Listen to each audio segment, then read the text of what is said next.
तो नमस्कार दोस्तों, आज हम पेश हैं एक और नई वीडियो लेके। अगर अब तक आपने हमारा चैनल सब्सक्राइब नहीं किया तो सब्सक्राइब कर लीजिए और बेल आइकन को जरूर दबाइए। आज हम बात करेंगे लाहौरी गेट की, जो भारत की शान और आज़ादी का प्रतीक है। जब भी हम दिल्ली के लाल किले की तस्वीर अपनी आंखों के सामने लाते हैं, सबसे पहले जिस दरवाजे का दृश्य उभरता है वह है लाहौरी गेट।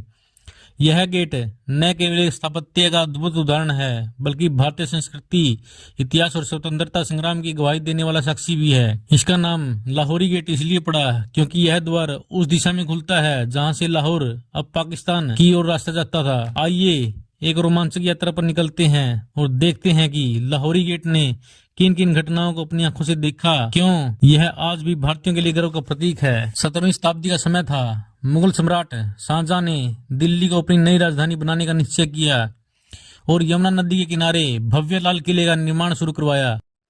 यह किला न केवल उनकी सत्ता शक्ति का प्रतीक था, बल्कि इसमें कई सौंदर्य प्रियता और वास्तुशिल्प की गहरी समझ भी झलकती थी। लाल किले का मुख्य प्रवेश द्वार बनवाया गया लाहौरी गेट। इसे लाल बलुआ पत्थर से सजाया गया। गेट की ऊंची दीवारें, बुर्ज और झरोके इसे एक शाही पहचान देते थे। यह द्वार केवल एक रास्ता नहीं, बल्कि यह सम्राट की सत्ता, ताकत और गरिमा का प्रतीक था। लाहौरी गेट से अंदर प्रवेश करते ही आता था चट्टा चौक या मीना बाजार। यह एक ढका हुआ बाजार था जहां कीमती कपड़े, गहने और हस्तशिल्प और शाही सामान बिकते थे। यहाँ पर केवल खास मेहमानों को ही खरीदारी करने की अनुमति थी। कल्पना कीजिए, गेट से गुजरते हुए घोड़ों की टापों की आवाज, हाथी गर्ज और शाही दूतों की घोषणाएं गूंजती हो। अंदर प्रवेश करते ही चमकदार दुकानों की कतारें, जिन्हें मोती, रेशमी और कपड़े और जड़ाऊ पहने रखे हो। यह दृश्य की सपनों की दुनिया से कम नहीं था। 1857 का वर्ष भारतीय इतिहास का एक मोड़ था। जब देश की पहली आजादी की लड़ाई छिड़ी, तब लाल किला, लाहौरी गेट उसके केंद्र में थे। लेकिन क्रांति के बाद अंग्रेजों ने किले और उसके गेट को अपनी सत्ता का प्रतीक बना लिया। उन्होंने लाहौरी गेट के ऊपर अपनी सैन्य चौकियां बना दी।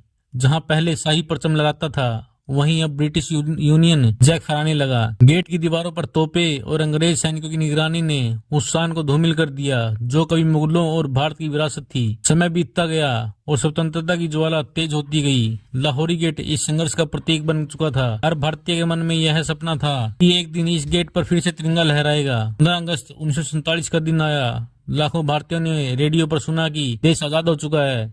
जब पंडित जवाहरलाल नेहरू ने लाल किले के इसी लाहौरी गेट पर चढ़कर तिरंगा फहराया और ईस्ट डेस्टिनी का भाषण दिया, तब यह गेट भारत की स्वतंत्रता का सबसे बड़ा गवाह बन गया। आज भी हर साल 15 अगस्त को भारत का प्रधानमंत्री यहीं से देश को संबोधित करता है। लाखों लोग टीवी पर देखते हैं जब तिरंगा इस गेट पर लहराता है। यह परंपरा बताती है कि लाहौरी गेट अब केवल एक ऐतिहासिक द्वार नहीं रहा, बल्कि यह भारत की आजादी, संघर्ष और गर्व का प्रतीक बन चुका है। लाहौरी गेट केवल इतिहास का हिस्सा नहीं है, बल्कि उसके आसपास कई कहानियां और रहस्य जुड़े हैं।